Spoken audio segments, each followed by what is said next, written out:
Hello! Today I wanted to talk about null-binding notions, or I guess all the things I use for null-binding that are not yarn.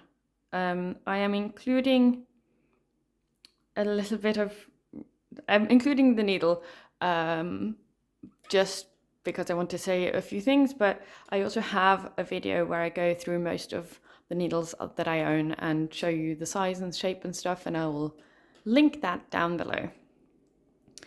So when I start a project, I generally want to have two needles. Sometimes. Sometimes it's useful to have two needles that are about the same width. So you can do the same stitch without stretching it with both the needles. Just in case you need to work on two things at the same time, or if you're working on a spiral work so that one color is sort of chasing the other, I like to then have both colored threaded with a needle, because sometimes there's just too much thread to be getting on with without it being in a needle. And so the two I currently have going are these two. This one is an old favorite. I really love it. It sort of has a half circle at the end, which makes it really not painful at all to work with. And then this is my current favorite.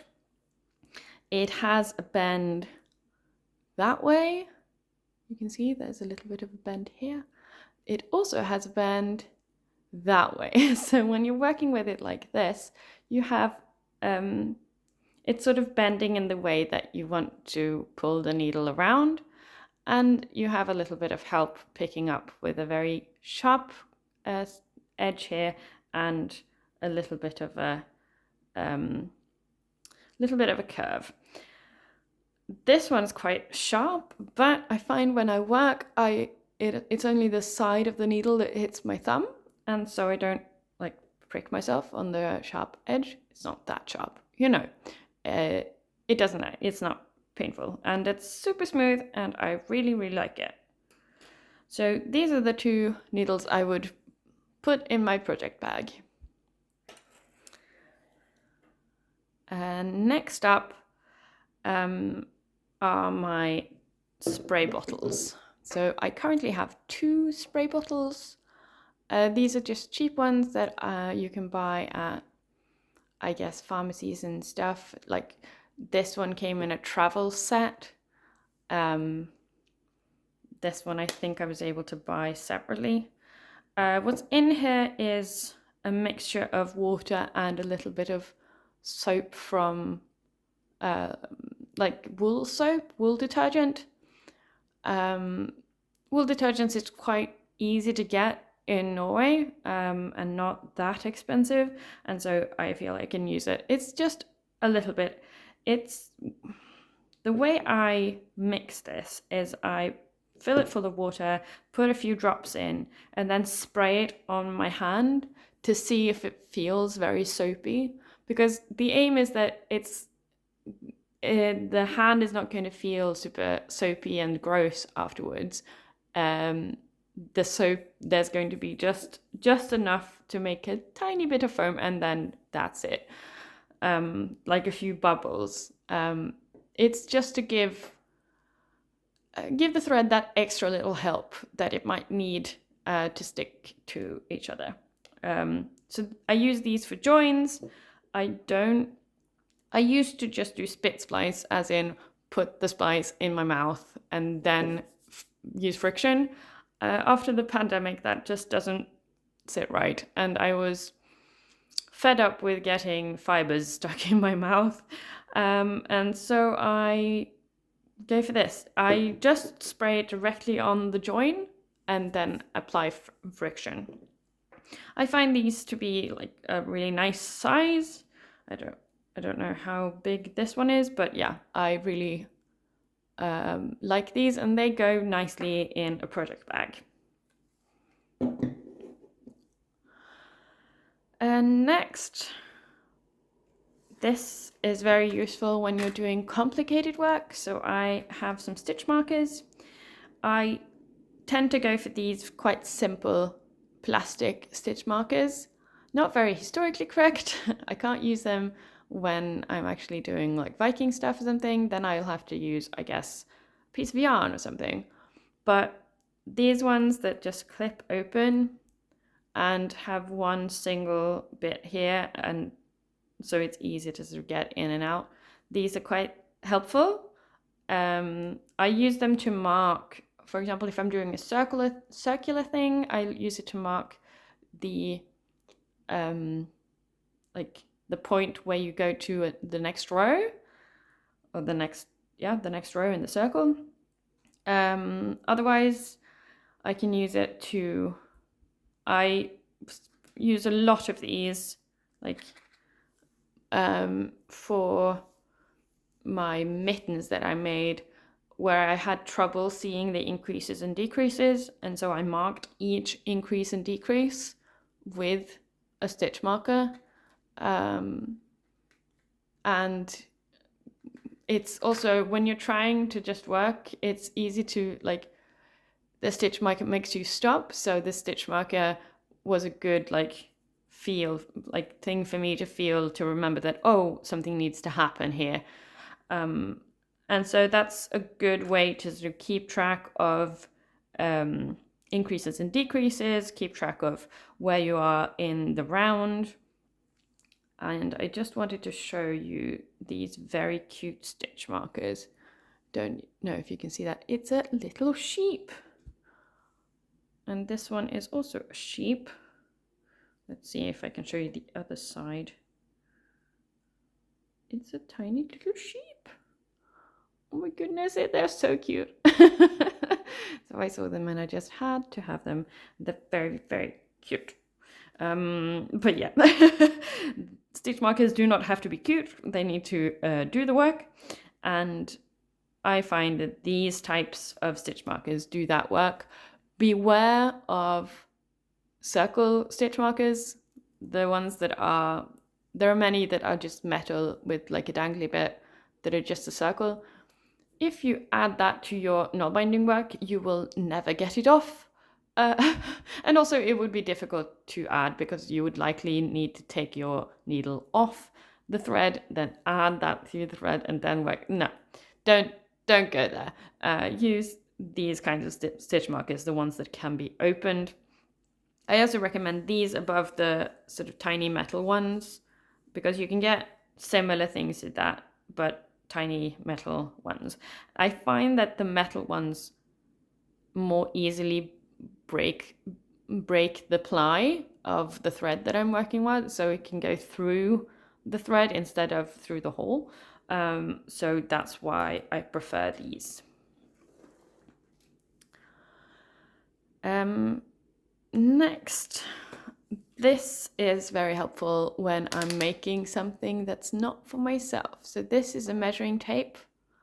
I'm currently making socks for other people, and I've measured their foot, and now I need to measure the actual sock I'm making. I think this one's getting a little tired because one of my cats likes to attack and play with it. But yeah, it's just a measuring tape, simple measuring tape, makes a little bit of noise. Also, not historically accurate for Viking times, but who cares? So yeah, I recommend this, especially if you're making things for other people, because if you're making things for yourself, you can just try on socks, mittens, hats, whatever. But if you're making things for other people, it is quite useful to have their measurements and then to measure on the piece itself to just make sure that you're going in the right direction. So I only have one of these. I have other measuring tapes, but they're sort of loose and not retractable. I really, really enjoy having a retractable one. It takes up so little space and it's really easy to use. Speaking of making things for other people, I usually then, when I'm making for other people, I keep like a little piece of paper in the project bag with the project detailing like sizes. Like this is a sock I finished, so this is the size, and then how I was planning on reducing for the toe. And it's quite useful to have like slight project notes, if that makes sense, so that you can refer to. And like if I was confused about where I was in the toe, I could have just set a little tick mark that I was done with that round. Useful. And that comes from this book. So this is a Dingbat's notebook in A6, I think, or even smaller. And this is my crafting journal.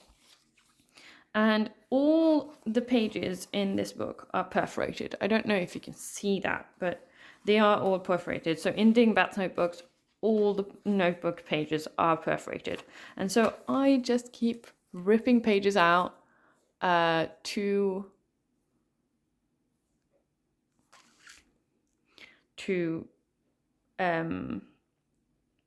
make these little notes, and I'm happy with that.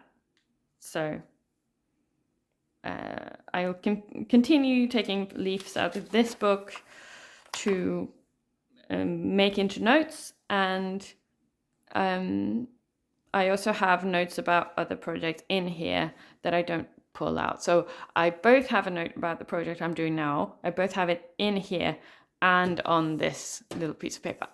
So it's in two places. And this doesn't go in my project bag. This stays in my crafting basket. So I can refer to it if I need to. Sometimes it stays lying on the table, but yeah. So these are all things that are useful. Let's see. These are all things that are useful while you're doing the project. While you're working the project. When you're finishing the project, there are a couple more things that you might need. So I have a couple of short needles that I use to fasten the last threads in a project. So for socks, there's the beginning thread, there's the end thread, and then there's the beginning and end thread for the heel. And I generally use this short nalbinding needle for that.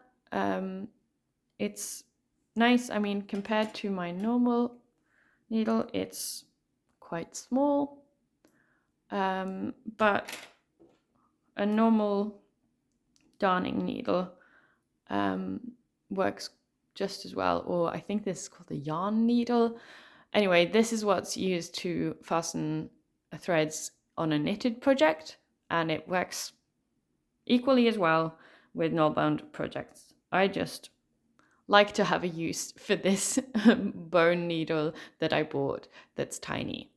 I keep it on this string so that sometimes I can wear it around my neck, but generally I just keep it on the string and keep it on, lying beside, like in my project basket, basically. It doesn't go in my project bag unless I'm nearing the end of the project. And when you've fastened all those threads, snips are useful. So I have these ones that are the ones that I mostly use, and then I have these ones that are a little bird, and I use that mostly for sewing thread, really, because it's sharper. This one does the job. It works very well, so it's just a matter of preference. This one has a thread, so I can hang it in my belt when I'm a Viking. But yeah, I mainly got these so I can snip threads at a Viking market, and these ones are my normal modern snips. So yeah, these are all sort of notions that I use for null binding. I know not many people make these solutions that they put in spray bottles. Let me know if you do. And I will see you next time. Bye.